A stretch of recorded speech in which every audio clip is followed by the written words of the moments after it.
2, 3, ha!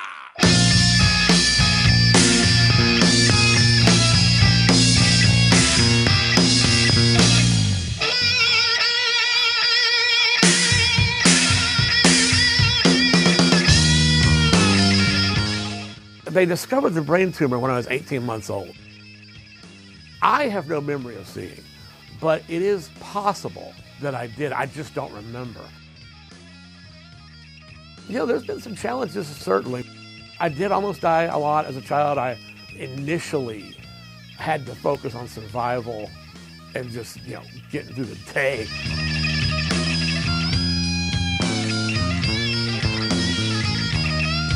Honestly, you know, the blind part is, I won't say it's not challenging, because it is, and I can't say I recommend it, but that is actually the easier thing. The harder part is really managing the other things the brain tumor did with the adrenal function and stuff like that. There's a red house over yonder.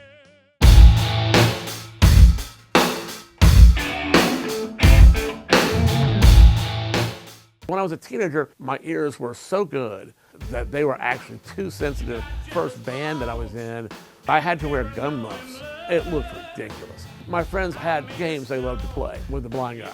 One of them was, we would sit in the theater, I'd sit in the front center of the theater, and they would run to a chair and say, "Where am I?" And I would tell them the row and the seat. I was almost never wrong. I mean, it was my party trick. Honestly, some people would kind of be insulted by it. I liked it because what it said was, you're just one of the guys. You know, we're all equal here in the sense that we're all beings, we're all friends. You know, the fact that you can't see it, ain't no big deal. No man could ever tell. I wear the dark glasses in public primarily to help cue people in the fact that I'm a blind man. It's kind of like the costume. It's a stereotype, but it does kind of help signal. You'd think the cane would be sufficient. Oh, the sound of you,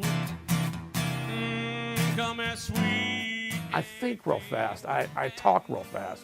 I have 2 speeds, full speed ahead and off. Rather than trying to tamp myself down, I have decided to lean into it. There is some information that seems to suggest that if you go blind early enough in life, your visual cortex will start processing audio.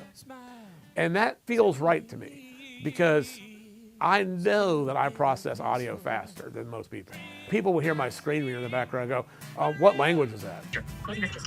I don't like having to take an hour and a half to cross a space. I want to move like time is money, and I want to walk with some purpose. I do move slightly faster than is probably smart, but if I fall, whatever. I don't have the patience to like crawl across the room. And I resent the sleep. I don't want to sleep. I want to make records. I want to be out doing. And it's not morbid, but I am keenly aware of the finite time that I have. I got stuff to do. Reach out to me, yeah. And other eyes.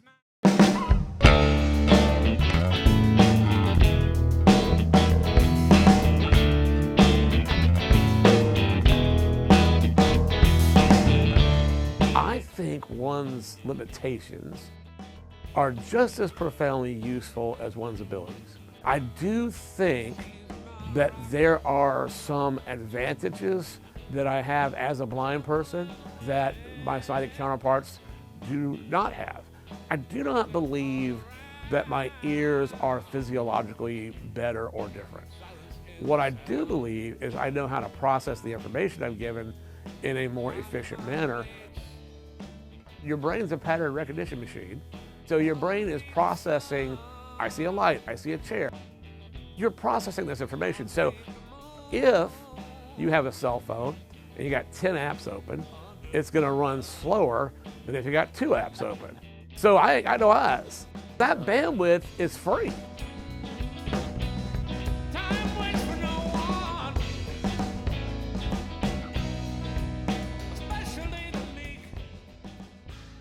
I really like the idea of talking about what is my lived experience as a blind person, because it really lets you take a peek into where we're similar and where we're not, and what an interesting world it is because we are all different.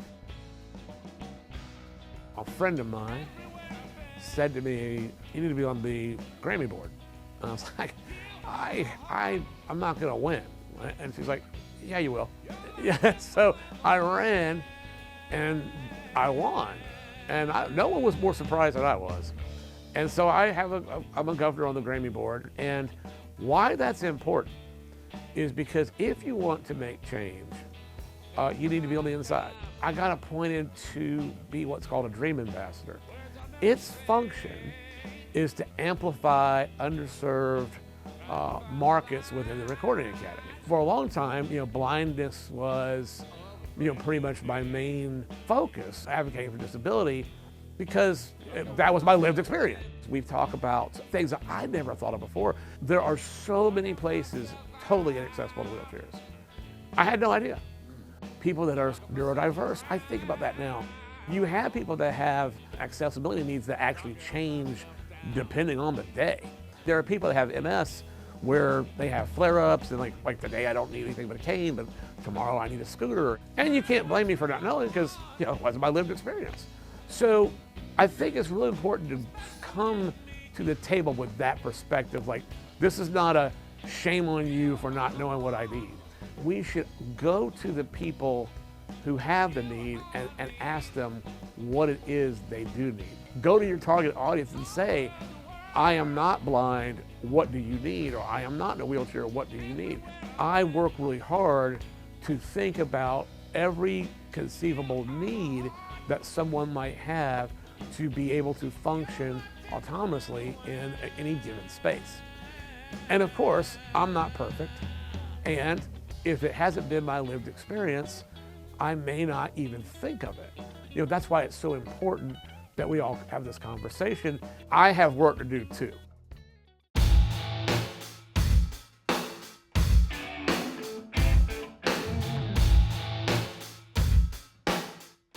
It's an amazing space.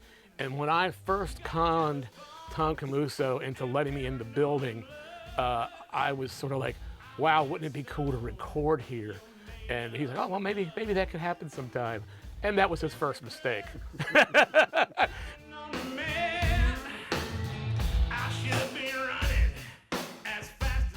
We talked about the gear, and the gear sounds great, but Joey makes it super easy because you can just put anything in front of him and it sounds good. So.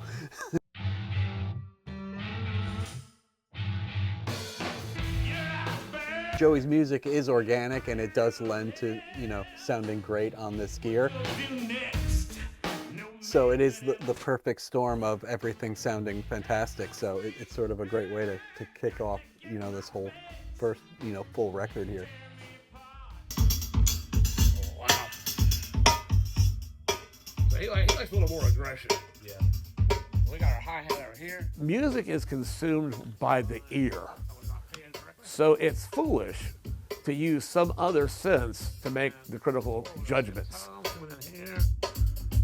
Let us listen to what we have before we make any decisions, and let the music tell us what it needs, and it will. Like that. And then here goes Spoot. I take such great joy and privilege from artists that are starting their journey, and being able to give them a good experience and a good foundational experience so they know what they really should expect to get. So Jocko. I've had so many people be turned off by music business, be turned off by recording because the experience was so bad, the people were negative. So I'm always excited to give that first person a really good experience so that they go in expecting that and requiring it. It's such a joy to be able to guide somebody and say, we will find a way for you to transmit the art that you have. You cannot expect to be a fully formed artist. You have to give yourself grace, time to learn, time to grow, time to evolve, time to become.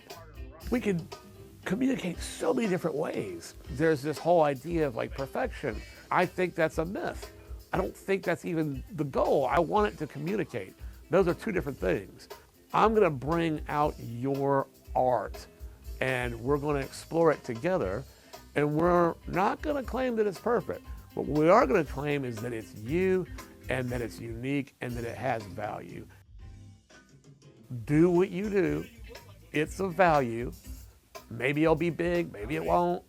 If you're in a place where you're secure and you're able to do what you want to do the way you want to do it, you should be proud of that. One of the goals of being an artist is to expand your network of people that enjoy your creativity so you can make more art. You know.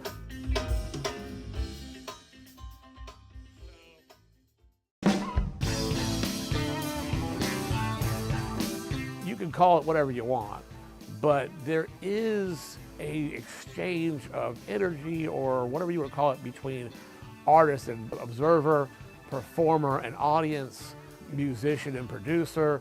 There's a trade that's happening there in a spiritual way. However you want to define that, it's not for me to say, but I certainly know that it's there. Recording history, that's part of our job. Promoting new ways of thinking, that's part of our job. Exposure to new ideas, reminding you of old ideas, and also destroying the myth that, to me, sort of plagues human nature, that we are all alone, no one can know our story. Art puts that idea to the lie, because you can be in someone else's life and go, oh, I know this story because it's also my story. Maybe it's not exactly the same, but it's close enough that you understand that we're all fellow passengers on Spaceship Earth, and we have a duty to each other to be kind and to lift each other up.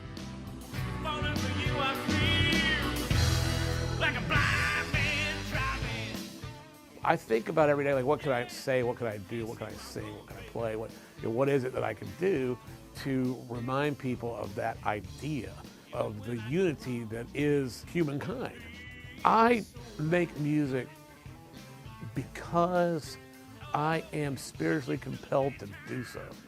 It is not really a choice. It is a vocation, certainly. It is a calling.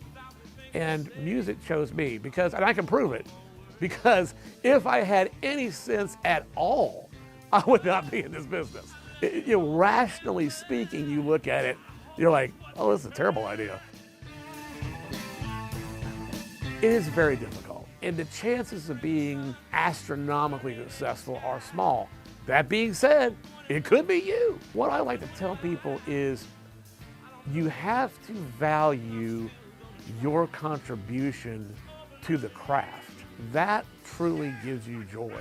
If you're in the business because you love the craft, because you think it has value not only to you, but to other people, if you think that it can make the world a better place, if you're in music because you are not completely alive or engaged in the universe, if you're in the music business because you hurt so bad when you're not, welcome to the club and God bless you.